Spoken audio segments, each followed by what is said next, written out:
ሰላም ጤና ይስጥልን ውድ አድማጭ ተመልካቾቻችን የሚኪያስ ሚዲያ ነው። ለዕለቱ ይሆናሉ ያላቸው መረጃዎች ይዘን ወደ እናንተ መጥተናል። የዩቲዩብ ቻናላችንን ሰብስክራይብ እንድታደርጉ በአክብሮት እንጋብዛችኋለን።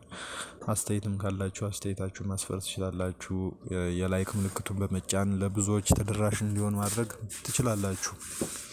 እንግዲህ በዛሬው እለት ካሉ መረጃዎች መካከል ከጄስቴስ ከተሰኘው ተቋም ጋር በተገናኘ አዲስ ውዝግብ ተፈጥሯል። በሱ ዙሪያ የምናቀርብላችሁ ነገር አለን። በሌላ በኩል ደግሞ የህወሓት ማዕከላዊ ኮሚቴ ትላንትና ስብሰባ አድርጓል። በዚሁ ዙሪያ ምን ተባለ የሚለውን አብረን የምናየው ይሆናል። ሌሎች ተያያዥ መረጃዎች አሉ። በቅድሚያ ግን የዩቲዩብ ቻናላችንን ሰብስክራይብ ማድረጋችሁን አትርሱ። መልካም ጊዜ ይሁንላችሁ። ከትናንት ጀምሮ አጀንዳ የሆነ አንድ ጉዳይ አለ። እሱን በማስቀደም እንጀምራለን። ከዚህ በፊት በጄቲቪ እና በኢቲቪ የመዝናኛ ፕሮግራሞችን ሲያቀርብ የምናውቀው ጋዜጠኛ አለ። በአሁኑ ወቅት ደግሞ በአሻም የዩቲዩብ ቻናል እና በትርታ ኤፍኤም ላይ የመዝናኛ ፕሮግራሞችን እያቀረበ ነው። ጋዜጠኛ ሶፎንያስ ዋሲሁን ይባላል። ይህ ጋዜጠኛ ከአመታት ያህል የአእምሮ ህመም እክል ገጥሞት እንደነበረ በቅርብ ጊዜ በሸገር ኢንፎ በተሰኘው የዩቲዩብ ቻናል ላይ ገልጾ እንደነበረ የሚታወስ ነው። ከዛም በኋላ አንዳንድ ወገኖች በፌስቡክ የመልእክት መቀበያ ሳጥናቸው በኩል ከጋዜጠኛው መልእክት እየተላከላቸው እንደሆነ ተናግረው ይሄም መልእክትም ደግሞ በኢትዮጵያዊ ባህል ላይ እጅግ በጣም ተቀባይነት የሌለው መልእክት እንደሆነ በብዛት ሲተቹ ነበር ከወራት በፊት። ነገር ግን በእርሱ በኩል የፌስቡክ አካውንቱ ሀክ ተደርጎ እነዚሁ መልእክቶች ሲሰራጩ እንደነበረ ሲናገር ነበር። ከብዙ ጊዜያት ቆይታ በኋላ ከትናንትናው እለት ጀምሮ እንግዲህ አንዳንድ ተንቀሳቃሽ ምስሎች በተለያየ ማህበራዊ መገናኛ ብዙሃን የተሰራጩ ይገኛሉ። እነዚህ በማህበራዊ ሚዲያ ላይ የተሰራጩ ያሉት ምስሎች ደግሞ ጋዜጠኛው ወደ አዳማ ሲመጣና ከሰዎች ጋር ሲገናኝ የሚያሳይ ነው። ጋዜጠኛው ይሄ ቪዲዮ ከመሰራጨቱ በፊት በፌስቡክ ገጹ ላይ ባሰራጨው መልእክት ከእንግሊዝ ሀገር የተላከለትን ላፕቶፕ አዳማ ሂዶ ለመቀበል በተጓዘበት ወቅት የገጠመውን ሁኔታ ያሰፈረ ሲሆን በዚህም ጊዜ የዝርፊያ ሙከራ እንደተፈጸመበትና ድብደባም እንደተፈጸመበት ተናግሮ ነበር። ይሁንና በተሰራጨው የተንቀሳቃሽ ምስል ላይ ግን ጉዳዩ በተቃራኒው ነው ሆኖ እየታየ የሚመስለው። እንግዲህ በዚሁ ምስል ዙሪያ የተነሳ በማህበራዊ ሚዲያም ሆነ በሌሎች የመገናኛ ዘዴዎች አማካኝነት የተለያዩ አስተያየቶች እየተሰራጩ ይገኛሉ። እነዚህ አስተያየቶች እንግዲህ በግማሹ የጋዜጠኛውን አካሄድ የሚተቹ ሲሆኑ፣ በሌላ በኩል ደግሞ አሁንም በህመም ውስጥ ስለሆነ ለህመሙ መፍትሄ ይገኝለት የሚል አስተያየትን ነው ያዘለው። እንግዲህ ከዚህ በኋላ ምን ይፈጠራል የሚለውን አብረን የምንመለከተው ይሆናል። ጉዳዩ በተጨባጭ ወደ ህግ ሊያመራ የሚችልበት ሁኔታ አለ ወይ የሚለውንም አብረን የምንመለከተው ነው የሚሆነው። ምክንያቱም ቀደም ብለን እንደተናገርነው ኢትዮጵያዊ ከሚባለው እሴት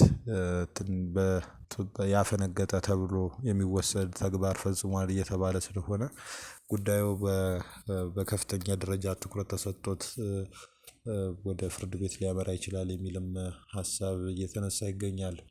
እንግዲህ ወደ ሌሎች መረጃዎች ስናልፍ ከአዲስ አበባ ዙሪያ ከመቶ በላይ አባወራዎች እንደተፈናቀሉ ተነግሯል።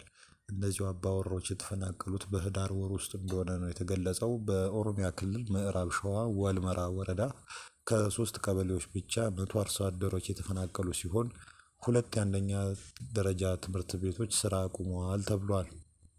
የአካባቢው ነዋሪዎች እንደሚናገሩት በዚህ አካባቢ በተደጋጋሚ በመንግስት በኩል ኦነግ ሸኔ ተብሎ የሚጠራው ራሱን የኦሮሞ ነጻነት ሰራዊት ብሎ የሚጠራው ኃይል እገታ እየፈጸመ እንደሚገኝና በየጊዜው ብር አምጡ በማለት ህዝቡን ሲያማርር እንደቆየ ነው ያመለከቱት።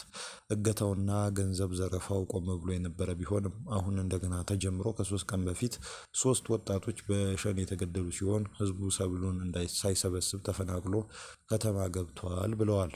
በዚህ ስጋት የገባቸው ከ100 በላይ አርሶ አደሮች መኖሪያ ቀያቸውን ለቀው ወደ ከተማ መሰደዳቸውን ነው ያመለከቱት። በሌላ በኩል ደግሞ የኢትዮጵያ ኤሌክትሪክ ኃይልን ጉዳይ እናገኛለን። በኢትዮጵያ ኤሌክትሪክ ኃይል ከፍተኛ አመራሮች ላይ የተጀመረ የሙስና ምርመራና እስር ተጠናክሮ መቀጠሉ ተነግሯል። ከቀናት በፊት በቁጥጥር ስር ከዋሉት ሁለት ከፍተኛ የስራ ኃላፊዎች በተጨማሪ የከፍተኛ መስመሮችና ማከፋፈያ ጣቢያዎች ኦፕሬሽን ዘርፍ ዋና ስራ አስፈጻሚ የሆኑት አቶ ሀብታሙ ውቤ በቁጥጥር ስር መዋላቸውን የተሰማው።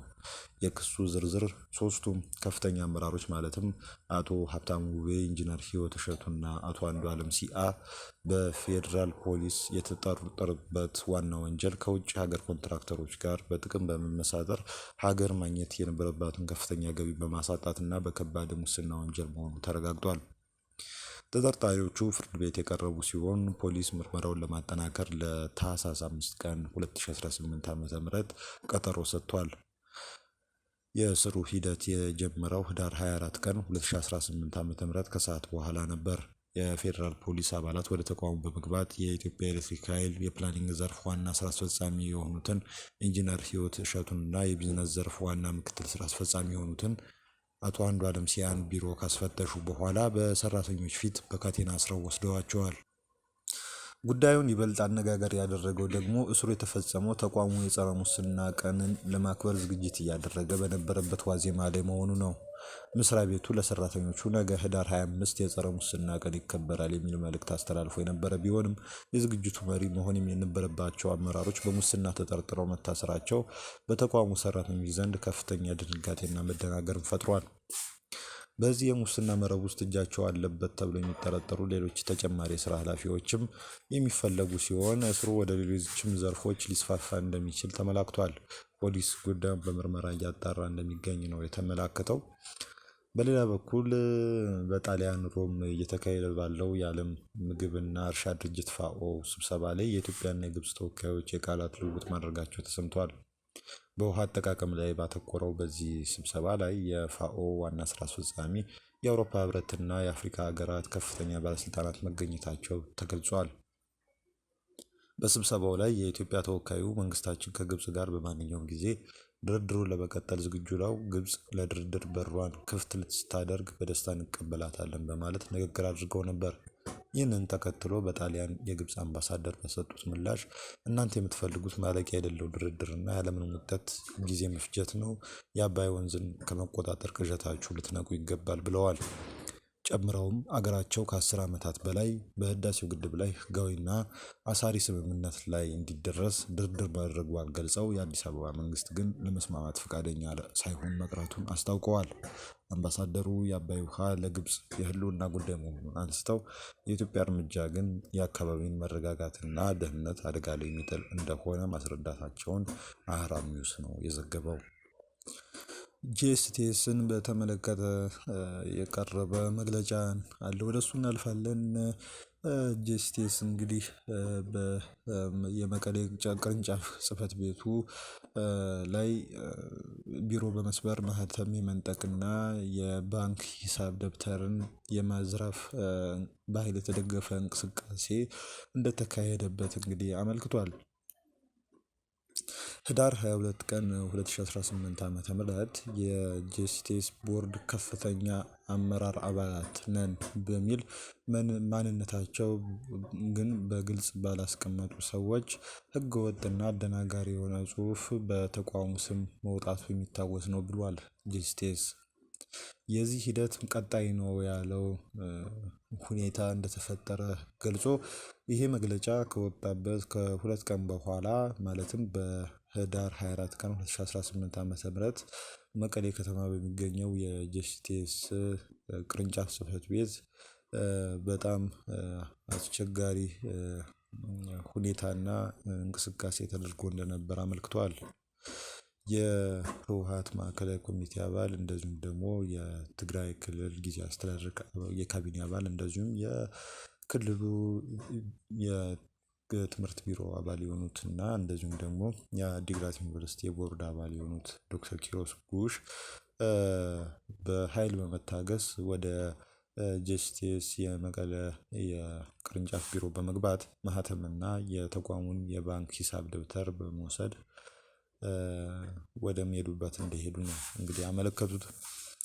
ጂኤስቲኤስ በአለም አቀፍ ደረጃ በዲያስፖራ በኢትዮጵያ ደረጃ ደግሞ በትግራይ የተመዘገበ ህጋዊ የሲቪክ ተቋም መሆኑን አስታውሶ እኔ የማልቆጣጠረውን ነፃ ተቋም በትግራይ ውስጥ በፍጹም ሊኖር አይገባም የሚል ኋላ ቀር አስተሳሰብ እና ተግባር የወለደው እንዲህ አይነት መንገድ ሁሉም የትግራይ ነፃ ተቋማት እያፈረሱ በመምጣት በመጨረሻም ጂኤስቲኤስን ለማፍረስ በህዳር 24 ቀን በዶክተር ኪሮስ ጉሽ የተመራው ዘመቻ እጅግ በጣም አሳፋሪ በመሆኑ ሊወገዝ ይገባል በማለት ነው እንግዲህ ያመለከቱት።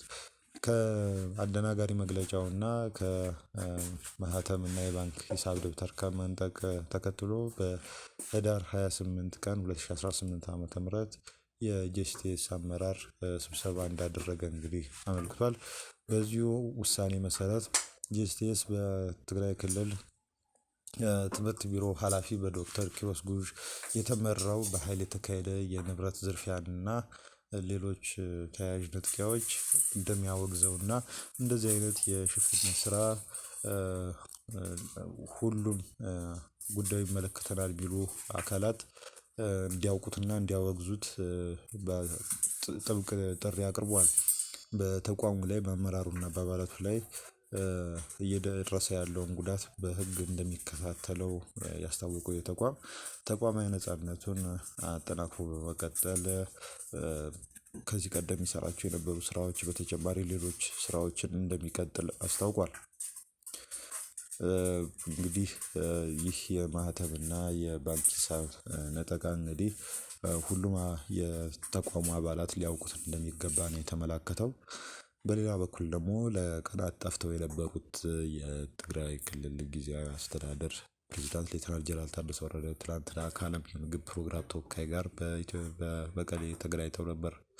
በኢትዮጵያ የዓለም የምግብ ፕሮግራም ተወካይ ዝላታን ሚሊሲች የትግራይን በማገገሚያ ላይ ትኩረት አድርገው የሰሩ መሆናቸውን ተናግረዋል። በዓለም የምግብ ፕሮግራም የሚከናወኑ ተግባራትን ለማየት ወደ ትግራይ በመምጣታቸው ደስተኛ መሆናቸውን ገልጸዋል። በትግራይ መልሶ ማቋቋም ላይ ማተኮራቸው እንደሚቀጥሉም ነው ያመለከቱት። ከትግራይ ማህበራዊ ደህንነት ጋር በመተባበር የሚከናወኑ ስራዎች የኑሮ ሁኔታን ለማሻሻል እና የመቋቋም አቅምን ለመጨመር ወሳኝ መሆናቸውን ተናግረዋል። በመጨረሻም ደግሞ የህወሓት ማዕከላዊ ኮሚቴ ባለፈው ጊዜ ያጸደቀው የስራ አፈጻጸም ግምገማ በተመለከተ ስብሰባ እያደረገ መሆኑን አመልክቷል። በቀጣይም የተቀመጡ አቅጣጫዎችን መሰረት ያደረገ ውይይትም እንደሚካሄድ ነው ያመለከተው። በዚህ ውይይት ላይ እንግዲህ የድርጅቱ ከፍተኛ አመራሮች እየተሳተፉ እንደሚገኙ አመልክቷል። ትላንት ነው ይሄ ስብሰባ የጀመረው። ከክልል እስከ ወረዳ በሚገኙ አባላትና ሌሎች ኮሚቴዎች እንደዚሁም አመራሮች የሚገኙበት ሲሆን በ14ኛው ድርጅታዊ ጉባኤ ወቅት የተቀመጡ አቅጣጫዎችን መሰረት በማድረግ ውይይቶች እንደሚካሄዱ ነው ያመለከተው። እንግዲህ ለዕለቱ ይሆናል ያልናቸው መረጃዎች እነዚህ ይመስላሉ። መልካም ቀን ይሁንላችሁ። ሰብስክራይብ አድርጉ፣ ላይክ አድርጉ፣ ኮሜንት አድርጉ። እናመሰግናችኋለን።